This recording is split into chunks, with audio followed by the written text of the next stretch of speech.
नमस्कार, तपाईँ अहिले हेर्दै हुनुहुन्छ समाचार पार्टी न्युज बुलेटिनमा सावित्रा कोइराला। विशेष गरी देश तथा विदेशका महत्त्वपूर्ण खबर, दिनभरका प्रमुख समाचार लगायतका महत्त्वपूर्ण काम लाग्ने हेर्नै पर्ने समाचारहरू, ब्रेकिङ न्युज अपडेट अनि आज दिनभर कहाँ के भयो सम्पूर्ण जानकारी लिएर उपस्थित भइसकेका छौँ। हामीलाई अन्तिमसम्म हेर्नुहोला। हाम्रो मेहनतको लागि यो भिडियोमा एउटा लाइक अवश्य गर्नुहोला। देशभित्रबाट हेरिरहनु भएको छ भने आफू रहेको गाउँठाउँ सहर अनि जिल्लाको नाम लेख्नुहोला। विदेशमा हुनुहुन्छ भने कुन ठाउँबाट हेरिरहनु भएको छ त्यो कुरा तल कमेन्ट बक्समा कमेन्ट गर्नुहोला। पलपलको न्युज अपडेट हेर्नका लागि हाम्रो च्यानललाई सब्स्क्राइब गर्नुहोस् अनि नजिकै आउने बेल आइकनलाई क्लिक गर्नुहोला। आउनुहोस् दर्शक महानुभावहरू, आज दिनभरका मुख्य समाचार सुरु गरौँ मुख्य खबरका शीर्षकहरूबाट। भानुभक्तको योगदान बारेमा नयाँ पुस्तालाई जानकारी दिनु आवश्यक रहेको प्रधानमन्त्री शेरबहादुर देउवाको भनाई। राष्ट्रपति विद्यादेवी भण्डारी र चिनिया नेता जियान चाओ बीच भेटवार्ता। नागरिकता संशोधन विधेयकलाई पारित गर्न सहयोग गर्न गृहमन्त्री बालकृष्ण खाँडको आग्रह। सरकारको 1 वर्ष उपलब्धि सार्वजनिक। एसपीपी सम्झौता रोक्नेदेखि 68 वर्षमै वृद्ध भत्तासम्मका विवरणहरू समावेश। अर्थतन्त्रमा सुधारको काम भइरहेको आपूर्ति मन्त्री दिलेन्द्र प्रसाद बडुको भनाई। गभर्नरको राजीनामा माग गर्दै वाइसेल र अखिल क्रान्तिकारीले प्रदर्शन गर्ने। गभर्नर अधिकारी एमालेको अर्थ विभागमा रहेको भन्दै माओवादी सांसदहरूद्वारा छानबिनको माग। सार्वजनिक पदमा रहेको व्यक्ति एमालेको विभागमा नरहने एमाले स्थायी कमिटी सदस्य घनश्याम भुसालको दाबी। पुष्पा भुसाललाई उपसभामुखको उम्मेद्वार बनाउने गठबन्धनको तयारी। युट्युब, फेसबुक, नेटफ्लिक्सले साउनदेखि कर तिर्नुपर्ने, यस्तो बन्यो कार्यविधि। राप्ती हाइड्रो पावरको आइपिओ खुल्ला। साउनमा ब्याज दर नबढाउने ब्याङ्कर्स सङ्घको निर्णय। मोबाइल चोर खोज्दा प्रहरीले झापामा भेट्टायो 80 राउन्ड गोली। चलचित्र कबड्डी 4 माथिको रोक अस्थायी मात्र रहेको सिक्किम फिल्म बोर्डको भनाई। चलचित्र विकास बोर्डबाट आमालाई पहिलो नेपाली फिल्मको मान्यता। श्रीलङ्काका प्रधानमन्त्री कार्यवाहक राष्ट्रपतिमा नियुक्ति। प्रदर्शनकारीले प्रधानमन्त्री कार्यालय घेराउ गर्न खोज्दा झडप र आइसिसीको 1 दिवसीय वरियतामा नेपालको स्थान यथावत। प्रधानमन्त्री शेरबहादुर देउवाले राष्ट्रिय विभूतिहरूको अध्ययन, अनुसन्धान र प्रकाशनका लागि सरकार सकारात्मक रहेको बताउनु भएको छ। बुधबार काठमाडौँमा आयोजित 209 भानु जयन्तीको कार्यक्रमलाई सम्बोधन गर्दै प्रधानमन्त्री देउवाले विभूतिहरूको अध्ययन र अनुसन्धान गर्नका लागि सरकारको सहयोगका लागि सकारात्मक रहेको बताउनुभयो। उहाँले राष्ट्रिय विभूति भानुभक्तको योगदानका बारेमा नयाँ पुस्तालाई जानकारी दिन आवश्यक रहेको बताउनुभयो। प्रधानमन्त्री देउवाले आदिकवि भानुभक्त आचार्यलाई श्रद्धापूर्वक सम्झना गर्नु सबैको साझा दायित्व भएको बताउनुभयो। उहाँले भन्नुभयो, आफ्ना कृतिहरूका माध्यमबाट नेपाली समाजलाई सत्य, दया, अहिंसा, न्याय, शान्ति र परोपकारमा लाग्नका लागि प्रेरित गर्ने भानुभक्त नेपाली भाषाका आदिकवि मात्र नभएर सामाजिक र सांस्कृतिक जागरणका एक सशक्त धरोहर समेत हुनुहुन्छ। यस्ता राष्ट्रिय विभूति भानुभक्तको जन्मजयन्ती मनाउन, उहाँको जीवनी र योगदानको चर्चा गर्नु, नयाँ पुस्ताहरूलाई उहाँको योगदानका बारेमा जानकारी दिनु र उहाँलाई श्रद्धापूर्वक सम्मान गर्नु हामी सबैको साझा दायित्व हो, देउवाको भनाइ छ। राष्ट्रपति विद्यादेवी भण्डारीसँग नेपाल भ्रमणमा रहनुभएका चिनिया कम्युनिस्ट पार्टीका विदेश विभाग प्रमुख लियु जियान्चोओले भेटवार्ता गर्नुभएको छ। बुधबार राष्ट्रपति शीतल निवासमा राष्ट्रपति विद्यादेवी भण्डारी र चिनिया कम्युनिस्ट पार्टीका विदेश विभाग प्रमुख लियु जियान्चोओ बीच भेटवार्ता भएको हो। यसअघि काठमाडौँ आएकै दिन प्रधानमन्त्री शेरबहादुर देउवा र परराष्ट्र मन्त्री डाक्टर नारायण खड्कासँग भेटवार्ता गर्नुभएका उहाँले सोमबार माओवादी केन्द्रका अध्यक्ष पुष्पकमल दाहाल प्रचण्डसँग भेटवार्ता गर्नुभएको थियो भने मंगलबार नेकपा एकीकृत समाजवादीका शीर्ष नेताहरूसँग भेटवार्ता गर्नुभएको थियो र केपी शर्मा ओलीसँग पनि भेटवार्ता गर्नुभएको थियो। राष्ट्रपति विद्यादेवी भण्डारीसँग भेटघाट गरी चिनिया टोली बुधबार नै स्वदेश फर्केको छ। गृहमन्त्री बालकृष्ण खाँडले संसदमा पेश गरिएको नेपाल नागरिकता पहिलो संशोधन विधेयक 2079 लाई पारित गर्न सहयोग गर्न सांसदहरूलाई आग्रह गर्नुभएको छ। लाखौं नेपाली नागरिकलाई नागरिकता पाउने अधिकारबाट वञ्चित हुन नदिन सरकारले संविधान अनुसार नै सो विधेयक ल्याएको उल्लेख गर्दै त्यसलाई पारित गर्न सहयोग गर्न उहाँले सांसदहरूलाई अनुरोध गर्नुभएको हो। बुधबार प्रतिनिधि सभाको बैठकमा सो विधेयक मुलुकको सार्वभौम सत्ता प्रतिकूल रहेको भन्दै सांसदहरू डाक्टर भीमबहादुर रावल, शेरबहादुर तामाङ र प्रेम सुवालले विरोधको सूचना पेश गर्नुभएको थियो। मन्त्री खानले संविधानको प्रावधान अनुसार अगाडि बढाएको सो विधेयकमा सबै नेपाली नागरिकहरूलाई नागरिकता लिने गरी ल्याएको पारित गरेर अगाडि बढ्नुको विकल्प नरहेको पटक पटक दोहोर्याउनुभयो। गृहमन्त्री खानले संविधानमा कुनै पनि नेपाली नागरिकलाई नागरिकताबाट वञ्चित गराउन नमिल्ने व्यवस्था रहेको उल्लेख गर्दै सोही अनुसार नै सो विधेयक ल्याएको बताउनुभयो। उहाँले भन्नुभयो, संविधानको प्रावधान अनुसार नै सरकारले यो विधेयक अगाडि बढाएको हो। त्यसकारण सरकारको नेपाल नागरिकता पहिलो संशोधन विधेयक 2079 लाई अगाडि बढाएर यसलाई पास गरियोस् र पारित विधेयकलाई हामीले ऐन बनाउन सकौँ, नागरिकता प्रदान गर्नका लागि कामलाई हामीले अगाडि बढाउन सक्यौँ, उहाँको भनाइ छ। प्रधानमन्त्री शेरबहादुर देउवा नेतृत्वको सरकारले 1 वर्षमा गरेका कामको विवरण सार्वजनिक गरेको छ। प्रधानमन्त्री देउवाको सचिवालयले सरकारले गएको वर्ष असार 29 गतेदेखि यो वर्षको असार 29 गतेसम्म अर्थात् 1 वर्षमा गरेको कामको विवरण सार्वजनिक गरेको हो। विवरणमा यस अगाडिका केपी शर्मा ओली नेतृत्वको सरकारले निम्ताएको अस्थिरता र कुशासनको अन्त्य गरेर देशलाई लोकतान्त्रिक विधि र पद्धति अगाडि बढाउन सफल भएको दाबी गरिएको छ। यस्तै पालिका चुनाव सम्पन्न, सबै नागरिकलाई कोरोना विरुद्धको खोप उपलब्ध गराएको, गरिबको रेखामुनि रहेका परिवारलाई अत्यावश्यक वस्तु सुपथ मूल्यमा उपलब्ध गराउनका लागि गरिब घर परिवार परिचय पत्रको सुरुवात गरिएको, सङ्कटग्रस्त उद्योग धन्दा र विपद तथा बेरोजगारलाई विशेष प्याकेजको व्यवस्था गरिएको, क्यान्सर, मृगौला र स्पाइनल इन्जुरीका बिरामीहरूलाई मासिक 5,000 रुपियाँ भत्ता दिन सुरुवात गरिएको लगायतका उपलब्धिहरू विवरणमा समेटिएको छ। यस्तै अति विपन्न परिवारलाई 10,000 रुपियाँ राहत घोषणा, युवालाई पढ्दै कमाउँदै कार्यक्रम, महिला पहिला कार्यक्रम, नेपाली वस्तुको उपयोगमा प्रोत्साहन गर्न मेक इन नेपाल कार्यक्रम घोषणा, भूमि आयोग गठन गरेर भूमिहीन र सुकुम्बासी पहिचान तथा पूर्जा वितरणको थालनी, ज्येष्ठ नागरिकलाई 68 वर्षमै भत्ता, किसानसँग सरकार र किसान पेन्सन कार्यक्रम घोषणा, विपक्षीले 9 महिनादेखि चल्न नदिएको संसदको अवरोध अन्त्य, कर्मचारीको तलब वृद्धि, अमेरिकी स्टेट पार्टनरसिप प्रोग्राम SPP अगाडि नबढाउने निर्णय, भारतीय बिजुली बिक्री लगायतका उपलब्धि भएको प्रगति विवरणमा उल्लेख छ।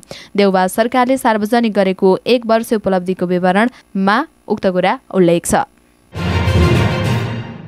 उद्योग वाणिज्य तथा आपूर्ति मन्त्री दिलेन्द्र प्रसाद बडुले देशको आर्थिक अवस्थालाई सुधार गर्न सजग भएर हिँड्नुपर्ने अवस्था आएको बताउनु भएको छ। बुधबार काठमाडौँमा भएको निर्यात प्रबन्धनका लागि नवीकरण राजदूत र निर्यात व्यवसायीहरूको अन्तर्क्रिया कार्यक्रमलाई सम्बोधन गर्दै मन्त्री बडुले यस्तो बताउनु भएको हो। उहाँले सरकारको अपेक्षा अनुसार निर्यात बढाउन नसकेको र अर्थतन्त्रका सुधारका प्रयासहरू भइरहेको बताउनुभयो। उहाँले व्यापार घाटा बढ्ने अवस्थामा रहेको उल्लेख गर्दै यो अवस्थालाई मध्यनजर गरेर देशको आर्थिक अवस्थालाई सुधार गर्ने काम भएको स्पष्ट पार्नुभयो। उहाँले सरकारले आफ्नो नीति तथा कार्यक्रम बजेटमा पनि अर्थतन्त्रको अहिलेको अवस्थालाई सुधार्ने र देशको बढ्दो आयातलाई व्यवस्थापन गर्ने काममा सरकार लागेको बताउनुभयो। उहाँले भन्नुभयो, देशको अहिलेको अवस्थालाई आर्थिक दृष्टिकोणले हेर्दा हामी निकै नै सजग भएर हिँड्नुपर्ने अवस्थामा छ।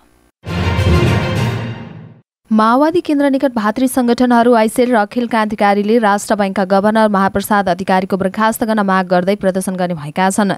ती संगठनले माइतीघरमा संयुक्त प्रदर्शन गरेका हुन्। क्रान्तिकारीका उपाध्यक्ष जीपी मैनालीका अनुसार नेपाल राष्ट्र बैंकका गभर्नरको नाममा नेकपा एमालेको पार्टी कमिटीमा रहेको खुलासा भएसँगै गभर्नर अधिकारी विरुद्ध सामाजिक सञ्जालमा व्यापक आलोचना भइरहेको छ।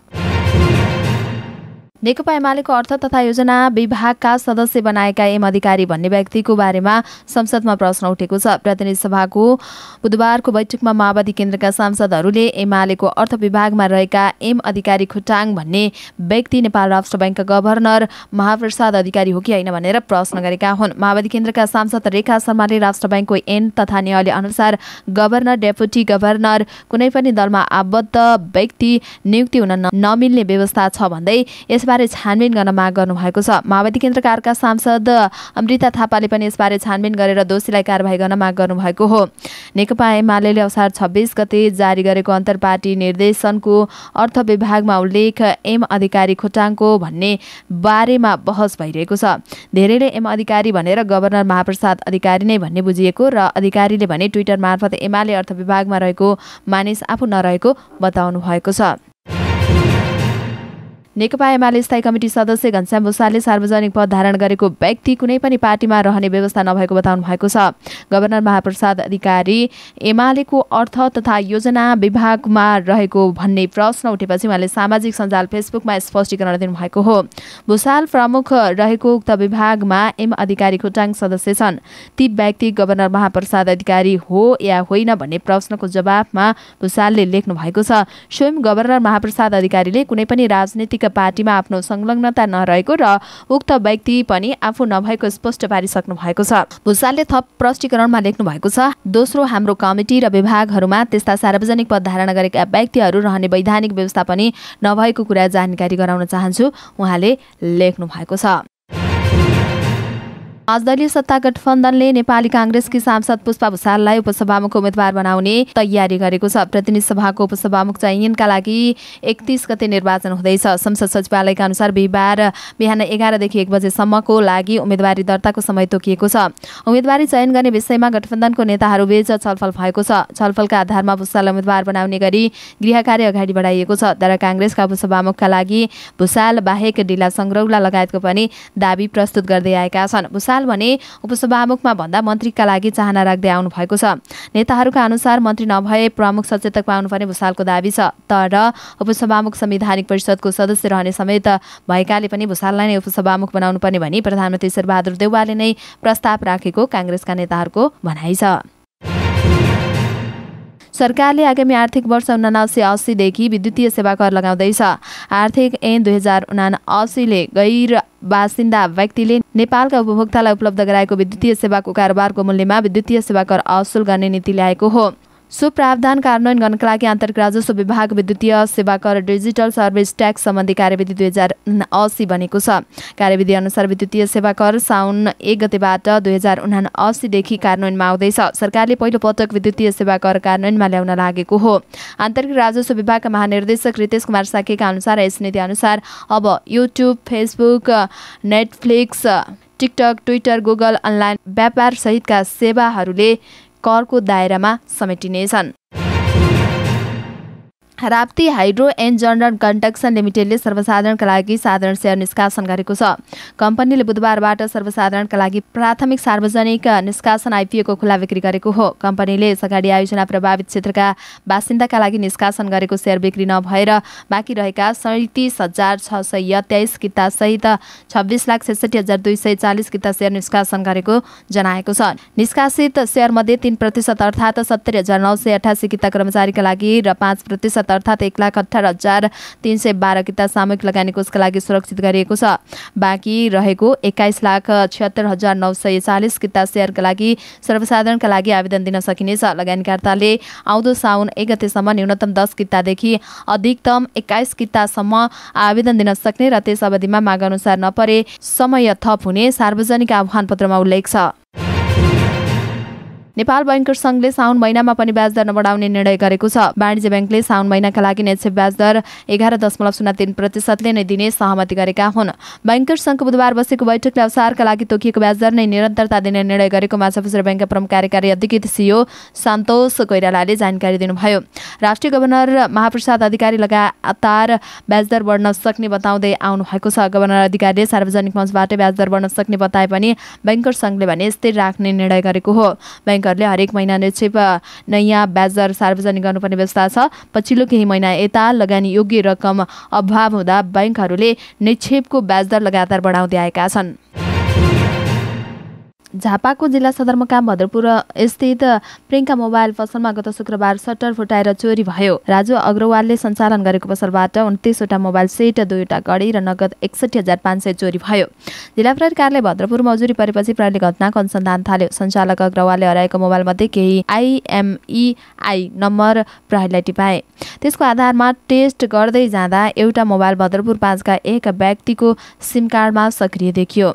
उनलाई टेस्ट गरेर गएको प्रहरीले मोबाइल सहित 18 वर्षीय मोहम्मद प्यारेलाई पक्राउ गर्यो। सुरुमा उनले चोरी गरेको स्वीकारेनन्, तर उनको घरमा गएर खन्तलासी लिँदा 27वटा मोबाइलका चार्जर बरामद भयो। साथै गाडीको अवस्थामा पिस्तोलमा लाग्ने असिरान्त गोली पनि बरामद भएको प्रमुख एसपी विश्वमणि पाण्डेले जानकारी दिनुभयो।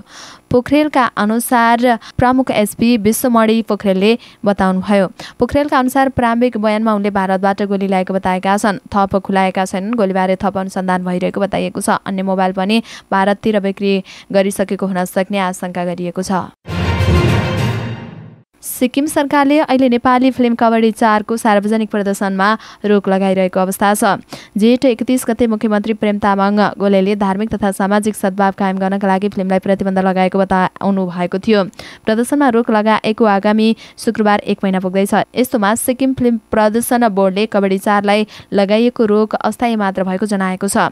बोर्डका अध्यक्ष पूजा शर्माले फिल्मलाई लिएर नेपालको निर्माता पक्षबाट उचित जवाफको आफूहरूले प्रतीक्षा गरिरहेको बताउनु भएको छ। हामीले नेपाली साइडबाट यसबारे जवाफ गरिरहेका छौँ। यताबाट रेस्पोन्स आएपछि मात्रै सिक्किममा विरोध गरिरहेकालाई वार्तामा बोलाउँछौँ, शर्माले भन्नुभयो। कबड्डी 4लाई लगाइएको रोक अस्थायी मात्र हो, यसलाई लम्ब्याउने पक्षमा हामी छैनौँ, उहाँले भन्नुभयो। सम्बन्धित पक्षको संवेदनशीलतालाई ख्यालमा राखेर फिल्म बजारमा चलायमान बनाउने हाम्रो उद्देश्य हो। सिक्किममा फुर्बा तामाङ र मेरुना मगर बीचको विवाद मात्रै जोडिएको छैन। स्थानीय लामाहरूले फिल्ममा लामालाई गलत रूपमा चित्रण गरेको आरोप पनि लगाएका छन्।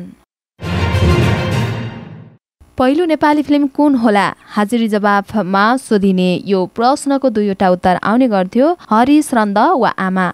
विवादको यो गुन्थी अहिलेसम्म सुल्झिन सकेको थिएन। 2006 साल भदौ 23 गते रिलिज भएको डेबी परियार निर्देशित हरिश्चन्द्रलाई कतिपयले पहिलो नेपाली फिल्म माने, कतिपयले चाहिँ 2022 सालमा रिलिज भएको आमालाई पहिलो नेपाली फिल्म बताउने गरेका छन्। कोलकाताको रूपश्री सुटिङ स्टुडियोमा निर्माण भएको फिल्म हरिश्चन्द्र नेपालमा नबनेकाले यसलाई नेपाली भाषी मात्रै भन्नुपर्ने तर्क थियो। बालकृष्ण समले राखेको भनिएको यसको रेल नारायण संग्रहालयमा भेटिएको छ। नेपालमा छायाङ्कन भएको र प्राविधिक काम भारतमा भएको नेपाली भाषाको फिल्म आमालाई पहिलो स्वदेशी चलचित्र मान्नुपर्ने तर्क एक थरीको छ।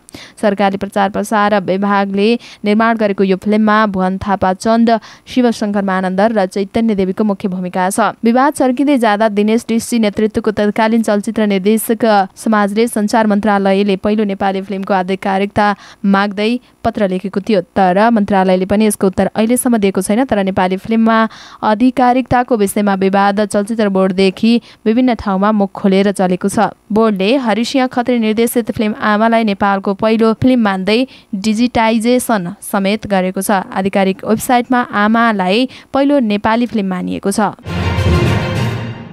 श्रीलङ्काका कार्यवाहक राष्ट्रपतिको जिम्मेवारी प्रधानमन्त्री रनिल विक्रमासिंघले पाउनु भएको छ। भागेर मालदिप्स पुगेका राष्ट्रपति गोटाबाया राजपक्षले विक्रमसिंघेलाई कार्यवाहक राष्ट्रपतिको जिम्मेवारी दिनुभएको सभामुख महिन्दा यापा आर्बेद्रेनाले बताउनु भएको खबरमा उल्लेख छ। यसैबीच राष्ट्रपति र प्रधानमन्त्रीको राजीनामा माग्दै हजारौं संख्यामा प्रदर्शनकारीहरू प्रधानमन्त्री कार्यालय घेराउ गर्न अगाडि बढेपछि सुरक्षाकर्मीले रोकेको छन्।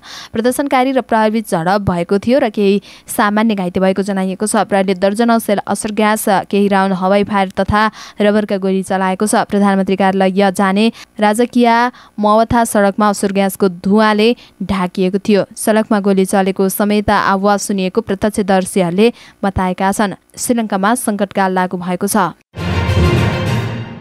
अन्तर्राष्ट्रिय क्रिकेट परिषद आइसिसीको एक दिवसीय वरियता नेपालमा यथावत रहेको छ। आइसिसीले सार्वजनिक गरेको नयाँ वरियता अनुसार नेपाल 49औं स्थानमा यथावत रहेको छ। एक दिवसीयको अघिल्लो वरियतामा पनि नेपाल 49औं स्थानमा रहेको थियो। नयाँ वरियतामा न्युजिल्यान्ड शीर्ष स्थानमा रहेको छ। इङ्ल्यान्ड दोस्रो र भारत तेस्रो स्थानमा रहेको छ। नेपाल टी20 वरियतामा 13औं स्थानमा छ। हवस् त दर्शक महानुभावहरू, आज दिनभरका मुख्य समाचारहरू यति नै। हामीले प्रस्तुत गरेका समाचारप्रति तपाईँको धारणा के छ तल कमेन्ट बक्समा कमेन्ट गर्नुहोला। हाम्रो मेहनतको लागि यो भिडियोमा एउटा सानो लाइक अवश्य गर्नुहोला। पलपलको न्युज अपडेट हेर्नका लागि हाम्रो च्यानललाई सब्स्क्राइब गर्नुहोस् अनि नजिकै आउने बेल आइकनलाई क्लिक गर्नुहोला। पलपलको न्युज अपडेटका साथ फेरि हाम्रो भेट हुने नै छ। समाचारपाटी.com हेर्दै गर्नुहोला। नमस्कार।